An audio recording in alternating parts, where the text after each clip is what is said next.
जयपुर की आदर्श नगर विधानसभा में इस बार 14 उम्मीदवारों के बीच मुकाबला है, लेकिन मुख्य मुकाबला भारतीय जनता पार्टी के रवि नैयर, कांग्रेस पार्टी के रफीक खान और आम आदमी पार्टी के उमर दराज कुरैशी के बीच ही होना है। रवि नैयर जयपुर शहर में समाज सेवा के प्रतीक के तौर पर जाने जाते हैं। वे लंबे समय तक राजा पार्क व्यापार मंडल के अध्यक्ष रहे, जयपुर व्यापार मंडल के कई पदों पर रहे और लंबे समय से समाज सेवा के कार्यों से जुड़े रहे हैं। हजारों परिवारों की रोजी रोटी का जुगाड़ रवि नैयर और पंजाबी महासभा के द्वारा कई सालों से किया जा रहा है। रिक्शा ट्रॉली यूनियन के वो संरक्षक रहकर गरीबों की मदद करते हैं। विधवाओं, गरीबों, विकलांगों, दिव्यांगों की भी वो राशन की व्यवस्था हर महीने करते हैं। ऐसे में उनके साथ एक बड़ा वर्ग जुड़ गया है। इसके साथ ही जयपुर बम ब्लास्ट के दौरान जो लोग आहत हुए थे, उनकी बेटियों का विवाह करना भी उन्होंने शुरू किया था और अब तक कई बेटियों के हाथ पीले कर चुके हैं। रवि नैयर को लोग खुद आगे चलकर वोट देना चाहते हैं। आप संगीता जी बताइए। रवि नैयर जी हमारे लिए बहुत अच्छा इंसान है, हमारी 10 साल से मदद कर रहे हैं, इसी वजह से हमारा राशन चल रहा है। और मैं दोनों पैर से अपंग हूँ, मेरा कोई कमाने वाला नहीं है, इसलिए वो हमें 10 साल से राशन दे रहे हैं। हम ये दुआ करते हैं कि वो जीते और आगे बढ़े। लोगों से ये कहना हमारा, ज्यादा से ज्यादा उनको वोट दे और जिताए और आगे बढ़ाए।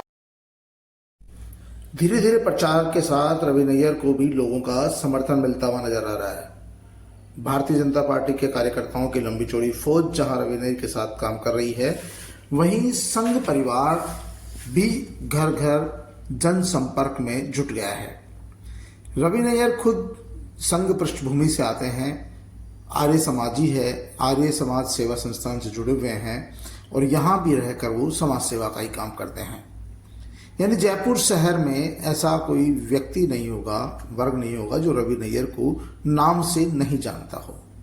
राजा पार्क में व्यापारियों पर जब कभी भी संकट आता है, चाहे वो किसी तरह की रेड पड़े, चाहे वो पुलिस की कार्यवाही हो, चाहे गुंडागर्दी हो, या अभी फिलहाल हाल ही में यहाँ के व्यापारियों को गैंगस्टरों द्वारा दी गई धमकियों का मामला हो, रवि नैयर इन तमाम मामलों में लोगों के साथ खड़े नजर आते हैं, संघर्ष करते हैं। और यही कारण है कि जैसे ही रवि नैयर को भारतीय जनता पार्टी ने आदर्श नगर से उम्मीदवार बनाया है, लोगों को उनकी उम्मीदों को पंख लग गए हैं।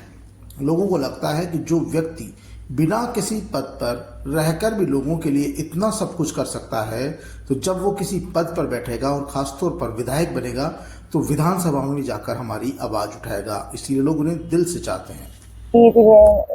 भाई साहब ने, मगर मेरा पति खत्म हुआ, जैसे किसी ने बताया, जो राशन वहाँ दे रहे, मैं गई फार्म लेके, उसने बोला आप फार्म लेके आओ, ले लिया, उसने राशन बांध दिया। बच्चों को सोच के, छोटे छोटे बच्चे थे, पूछा था बच्चे के बारे में, अगर आपका राशन मिलेगा, आपको सबको मिलेगा, कहीं को सबको, मतलब सबको मिलेगा तो आपको ही मिलेगा राशन।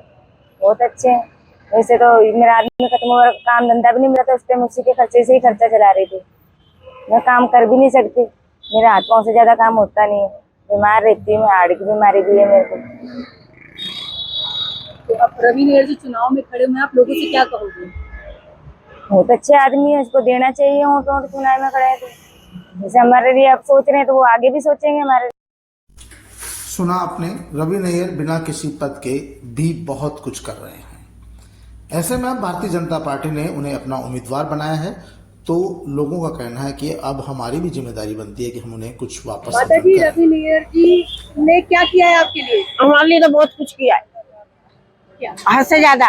राशन पानी को देते हैं तो हम खाते हैं, हमारा तो आदमी भी नहीं है, बेटा भी नहीं है, भूखे मर जाए हम तो, उसी का राशन पानी से चलता है हमारा काम। अब वो चुनाव में खड़े हुए, आप क्या कहते हो? हम तो राजी खुश है, यहाँ बुलाएंगे मैं तो वहाँ जाऊंगा, जो उसका कमल है, कमल पे हम तो देंगे। जब आपको पता चला कि वो चुनाव में खड़े, तो आपने क्या किया? प्रसाद बांटा मैंने, पप्पी जी के नौकर ने मेरे को बताया। क्या बताया? कि अम्मा वो चुनाव में खड़े हुए। इन माताजी को सुना आपने। माताजी का कहना था कि पिछले 10 सालों से उन्हें राशन की व्यवस्था रवि नैयर के द्वारा की जा रही है। उनके बेटा नहीं है, बेटी नहीं है, वो विधवा भी है और उनके आगे पीछे भी कोई नहीं है। वृद्ध है तो ऐसी समय में वो कमाने भी नहीं जा सकती है। तो जैसे ही रवि नैयर को उनके बारे में जानकारी मिली तो पिछले 10 सालों से वो उनकी आटे दाल की व्यवस्था कर रहे हैं, रोजी रोटी का जुगाड़ करते हैं, जिसके चलते उनका चूल्हा जलता है। जब उन्हें इस बात की जानकारी मिली कि रवि नैयर को आदर्श नगर से भाजपा ने टिकट दिया है तो उन्होंने प्रसाद बांटा, मिठाई बांटी और खुशियां मनाई। और अब वो लोगों से घर घर जाकर अपील कर रही है कि रवि नैयर को जिताया जाए। उनका कहना है कि जब ये हमारा बेटा जीतेगा, विधानसभा में जाएगा, तो ये हम जैसी गरीब, पीड़ित, विधवा, दिव्यांग और जो भी कमज़ोर वर्ग की महिलाएं हैं जिनके आगे पीछे कोई नहीं है, उनकी मदद और भी ज़्यादा बढ़कर कर पाएगा। क्योंकि अभी तो बिना किसी पद के ही अपने जेब से या अपने समाज के लोगों की जेब से सेवा कर रहे हैं, लेकिन जब वो विधायक बन जाएंगे तो विधानसभा में जाकर इस काम को और ज़्यादा बखूबी निभा पाएंगे। आप देख सकते हैं रवि नैयर को धीरे धीरे अब इलाके में भी लोगों का जन समर्थन मिलने लगा है। लोग उनका स्वागत कर रहे हैं, लोग आगे बढ़कर उन्हें अपनी कॉलोनियों में आमंत्रित कर रहे हैं। और भारतीय जनता पार्टी के साथ साथ जो दूसरे वर्ग है उनका भी समर्थन मिल रहा है। रवि नैयर की छवि कभी भी धार्मिक कट्टरता की नहीं रही है। ऐसी स्थिति में रवि नैयर को मुस्लिम इलाकों में भी अच्छा खासा जन समर्थन मिल रहा है। रवि नैयर ने अपने जीवन में कभी भी किसी तरह का भेदभाव किए बगैर सभी लोगों की सेवा की है, चाहे वो गरीब तबका हो, पिछड़ा तबका हो, महिला हो, सिख हो, मुस्लिम हो, ईसाई हो, क्रिश्चियन हो, हिंदू हो, सनातनी हो या फिर कोई भी। यानी कि बहुत से दिव्यांग पत्रकार जिनके आकस्मिक निधन हो गया, उनके भी उन्होंने शिक्षा और रोजी रोटी की व्यवस्था की है। मुस्लिम्स परिवारों में भी उनके प्रति क्रेज है, मुस्लिम्स की भी मदद उन्होंने खूब की है। तो ऐसे में कहा जा सकता है कि मुस्लिमों का भी, जो भले ही कांग्रेस का कोर वोट बैंक हो, लेकिन कहीं न कहीं उसका थोड़ा वो झुकाव रवि नैयर की तरफ जरूर रहेगा और रवि नैयर को इसका आने वाले चुनाव में फ़ायदा जरूर मिलने वाला है।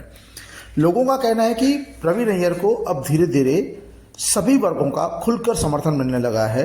लोगों को जैसे ही पता लगा कि रवि नैयर को भारतीय जनता पार्टी ने आदर्श नगर विधानसभा सीट से उम्मीदवार बनाया है, उसके बाद उनके समर्थन में सभी लोग लामबद्ध होने लगे हैं और अपने अपने इलाकों में घूम घूम कर रवि नैयर के लिए वोट देने की अपील कर रहे हैं। रवि नैयर का सीधा मुकाबला कांग्रेस पार्टी के रफीक खान से होगा। रफीक खान मौजूदा विधायक है, ऐसे में उनके खिलाफ स्वाभाविक नाराजगी भी है और उन्हें सबसे बड़ा डेंट जो करेंगे वो उमर दराज करेंगे।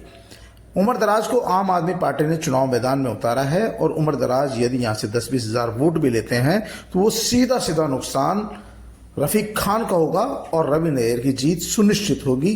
रवि नैयर के साथ सभी वर्गों का साथ है और सभी लोग उन्हें इस बात का भरोसा दिला रहे हैं कि रवि नैयर चुनाव नहीं लड़ रहे हैं, वो खुद चुनाव लड़ रहे हैं। कई माताएं, बहनें और तमाम लोगों का आशीर्वाद रवि नैयर के साथ है और पार्टी ने भी पूरा जोर लगा दिया है। ऐसे में माना जा रहा है कि आदर्श नगर विधानसभा से इस बार रवि नैयर विधानसभा में जरूर पहुंचेंगे।